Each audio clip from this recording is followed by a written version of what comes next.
Thank the gentleman for yielding back, and now recognize Mr. Carter of Georgia for 5 minutes of questioning. Thank you, Mr. Chairman, and thank each of you for being here. Dr. Dunnigan-McCauley, just a second ago, I believe that Representative Brooks asked you about the or you made the comment about the pathogens that are covered under the special agent program, the select agent program. Who makes that decision on what's covered and what's not covered? So CDC and APHIS are probably better in a position to answer that. However, collectively, they review what goes in. I believe it's every 2 years or so. But it is a board of folks that make that decision. A board of folks.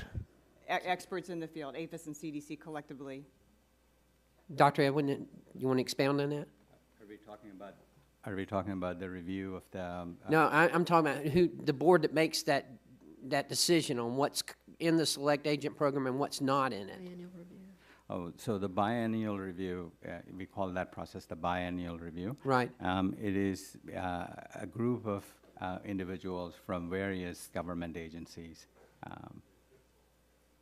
I'm sorry. It's a group of individuals from various government agencies that look at this, every 2 years and give us the guidance to make the changes that are necessary. Okay. In your opinion, is there anything in there that should be in there or anything that shouldn't be in there? So, we look at this every 2 years. I understand you look at it, but I'm talking about now, today.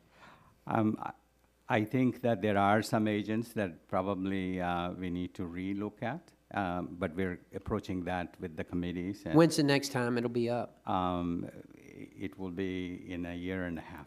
Okay, Dr. We Isaac. do a lot of preparation before we get to that. All right. Anything that you think probably ought to be in there that's not?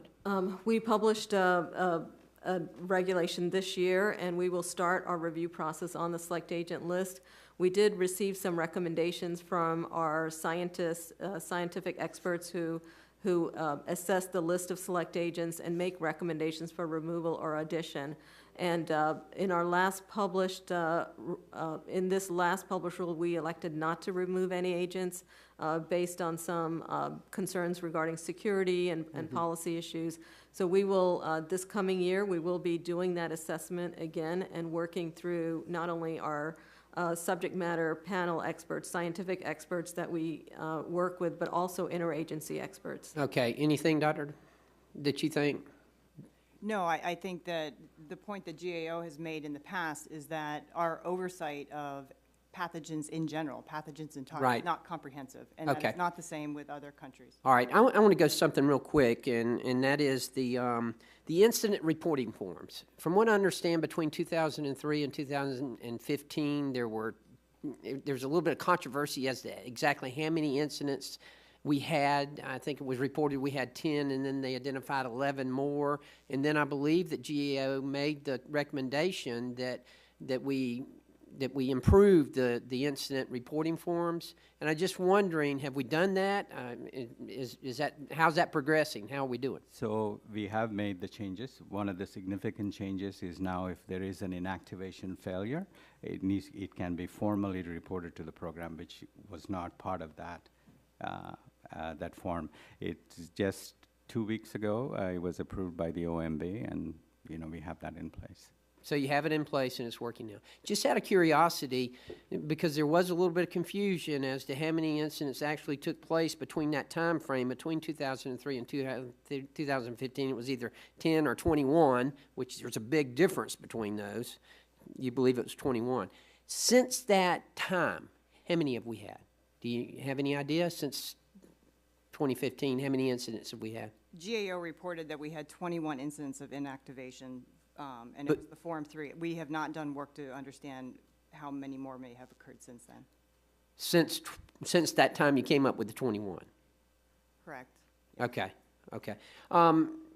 Dr. Dunnigan-McCauley, just last month, I believe you came out with a report about the way that other countries are doing this, going about this process. It seems to me like the one thing we're lacking here in America is that we don't have a national strategy.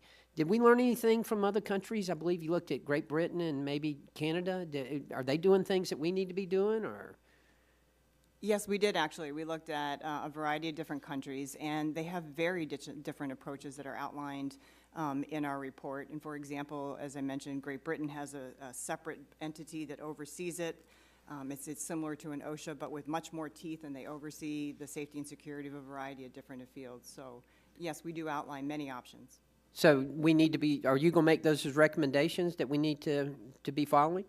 We made the recommendation that these other oversight approaches should be taken into consideration as they move forward. We did not Okay. make a specific recommendation on a specific change. That is the dialogue that we believe needs to happen now. Okay. All right. Thank you very much, Mr. Chairman. I yield back.